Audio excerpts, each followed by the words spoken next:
going to park up here a little bit. Oh. So let's stop here. So, on the left, and if you're on the right hand side, you are welcome to stand up to get a better view if you want to.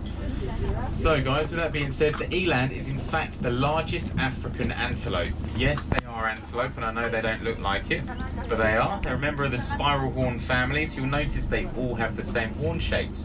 Oh. Now these are we only have boys out here as well. So the elands here are pretty impressive. As I said, look a bit like cattle. Now with that being, they also produce very good milk. High in protein, high in fat. So people try and domesticate them and use these guys instead of cows basically. But they have a much better defense mechanism. Not only do they have the big horns, but if you try to milk an eland, or scare an eland really, they can in fact jump over 2 meters straight up in the air. Ooh. So I don't know if it'd make it harder or easier to milk one. All depends if you're holding on or not. Now with that being said, they also have on their throat a dewlap. You see the sac on their throat? That is so they can control their blood flow. They can rush blood to it to help cool themselves down. Oh. So they are the very large antelope, and I will show you some smaller ones a bit later on. Now we're going to go slow. We have one of our giraffe here, and let's have a look who it is. I'll just see by his face. Whoa! Njanu. Let me check. They all have defining features, guys. So I believe that is Njanu because the predominant extra lump in the middle of his head. So giraffe are the tallest land animal in the world, and we will get a bit closer to them in a moment. So I will show you guys them shortly. But have a look here. So I will go past these guys on the left as well, but I know on the right, I just want to give you guys a good view. This is the southern white rhinos, Winston and Humphrey. And if you guys are on the left side, you're welcome to stand up. So pretty impressive, these boys. Two young brothers, 8 and 6 years old. So first of all, white rhinos are in fact grey. Would you say they're grey? Yeah. So there's only 5 types of rhino on Earth, guys, and they are all grey. So where does the name come from, white rhino?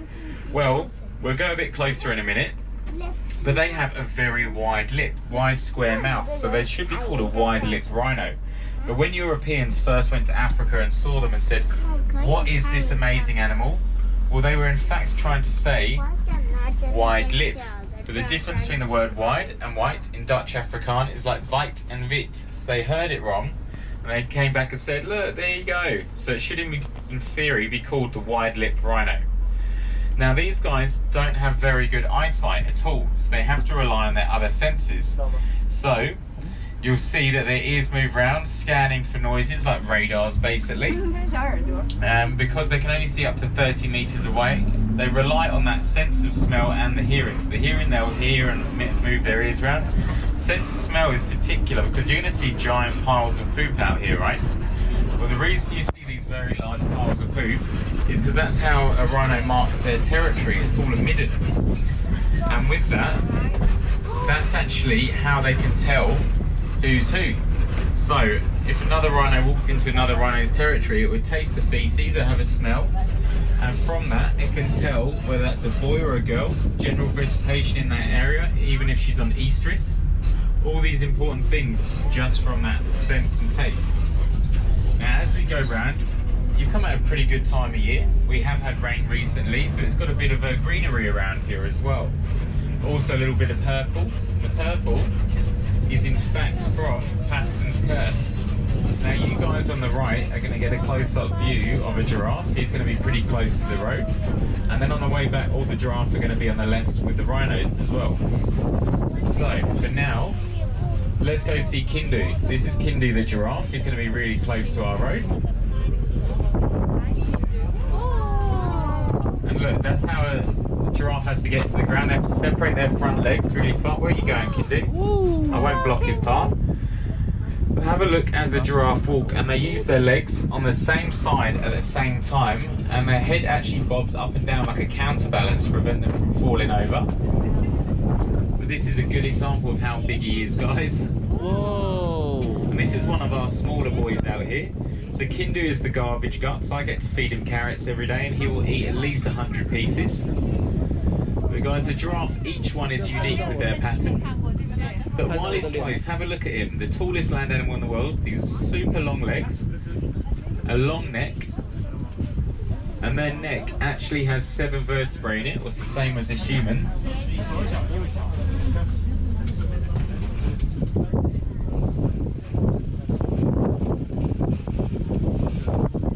So road rules do apply. Animals get right away out here. So I'm just going to see where he goes. I even get the occasional zebra crossing. Right, he's choosing to go around the road today, guys. It's interesting. So, 边面上面长蘑菇了。 and next to him is some little helmeted guinea fowl. Very expensive tour guide. They got this polka dot pattern on them, and the helmeted guinea fowl are actually the alarm clocks of the savannah out here. Hindu, you're just trying to show off today.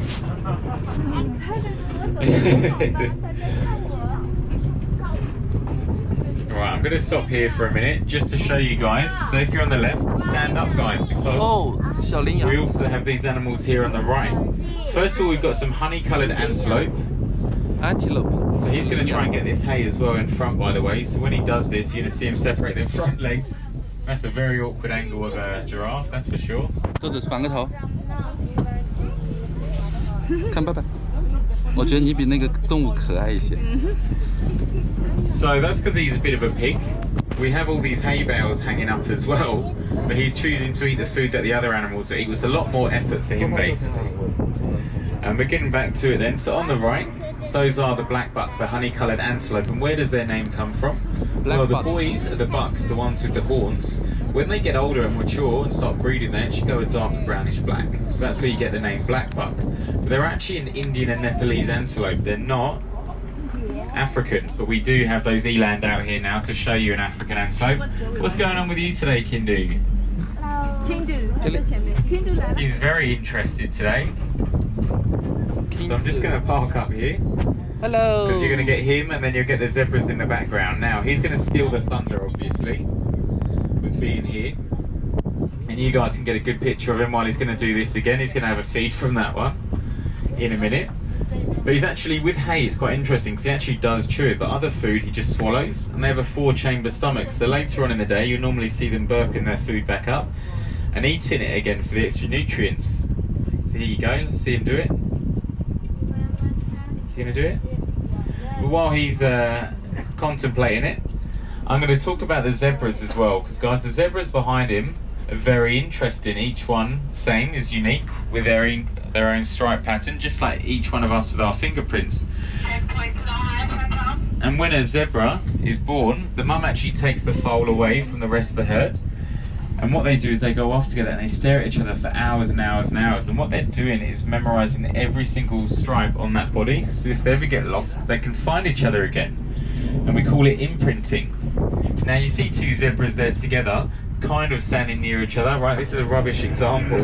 But if you imagine 100 zebras standing there, and then all of a sudden a predator like a lion comes to get them, well, as they all start to run, you actually get an optical illusion. So as you get all the zebras running, all those stripe patterns actually start to blend in together, and then you physically can't see where one zebra begins and another one ends. It's called the dazzle effect. So it dazzles and confuses the predators, and they can't pick out the zebra. So that is a very cool way that they work. And they've even tried it in war. In World War II, they actually painted Navy ships black and white striped like a zebra, and try to do the dazzle effect there by putting multiple ships together. So you couldn't see, but obviously it's a lot easier for a zebra to do it when it's running at like 40 odd K. So that blends in a bit better. Now, zebras also have a tough life for dating. You know, the right way for a man to ask out a girl many years ago was to obviously ask the girl's dad's permission. Times have changed, it's all Facebook and Tinder now. But for a zebra, it's never going to change. If a boy zebra wants to date a girl zebra, he has to fight her dad and win. That's how I got my girlfriend too.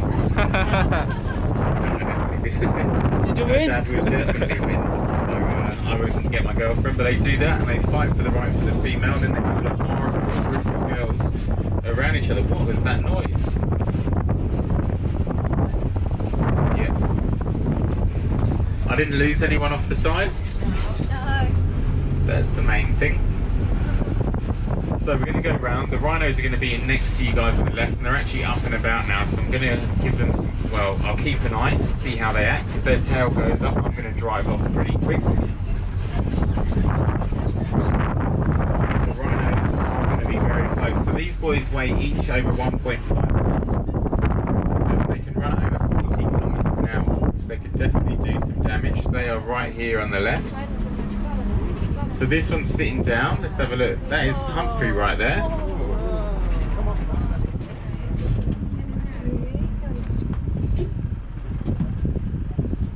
I'm just going to keep an eye on Winston as well. It's this one here. Winston, don't do it.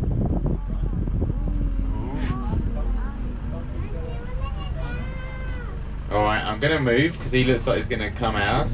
Eh, 豆子看看他要朝我们过来了可能。 So guys, sorry I couldn't stop too long there, but the reason we come to see the rhinos, right, is their horns. Now their horns are made of keratin, which is the same as your fingernails and hair. So when you look at a rhino horn, literally look at your thumbnail, because that's what it is, just more compact. So people around the world don't believe us, but that is genuinely what it is. It is not medicinal, it's not going to cure you. So if you wanted to try a rhino horn instead, collect your toenail clippings for about a year, put them in a blender and have a smoothie. It's gross, but it would do just as good as having rhino horn. Now this is what I like about the animal kingdom. You have the giraffes here hanging out with the zebra, and this is how they are. They're a very sociable animal. You tend to find them with other animals. But guys, have a look at our giraffe and you're going to notice a bit of a difference, right? Look in the middle. See the colour difference? That is a Nami. Inami is our dominant male, and he's proved his dominance out here. So as he's become more dominant, his colour's actually changed. So the more dominant they become, the darker they get, and as they actually get older and less dominant, that fades back. So we've got a boy out here called a Longy. A Longy is this other big boy over here on the right. You can see he's darker. On the right, I'll go past him in a second. He's our big boy. He's 5.3 metres. So his literally name means tall boy in Afrikaans. He is as big as they come, guys. So we'll go around. I'm going to show you him quick, just on our way out. So you've got three more dominant males. So you've got this boy over here, Unami. Alongi is the big boy walking at the moment. He's kind of looking at us because I'm calling his name. But he is the impressive one. So he is 5.3 metres tall. And look at the way they walk, guys, with those legs on the same side at the same time. But he is 5.3 metres, so he's that big that when he bends, he doesn't do that V shape like the other ones do because he's too big. He actually bends his legs backwards. Very interesting to see. And then we've got the other two boys here. This is the young boy Kibo on the left, and on the right that is Quasi. Now Quasi is a young boy, but he is so dominant with his testosterone. He's gone around, proved himself a lot to these other boys. So he is becoming one of our most dominant boys out here. Now one thing you may notice is they're using their tongue. Their tongue is around 45 centimetres long, guys. 45 centimetres. And they use it like a finger, so they stick their tongue out and use it to grab hold of leaves or branches, strip bark of trees. And you've got the girl elephants on the right here. So you got mum, you got auntie, and then you got our little baby Canleia. She's 3.5 years old. But definitely go see our Asian elephants today, guys. They are amazing. They've all just had a bath and they've just come out and just chucked mud on them. But that's for a reason. It's because they actually do it for sun protection and also insects. They chuck all this mud on them, so then the insects don't try and get on them as well. So it's pretty cool. Very clever. They're cleverer than a 9-year-old child. So,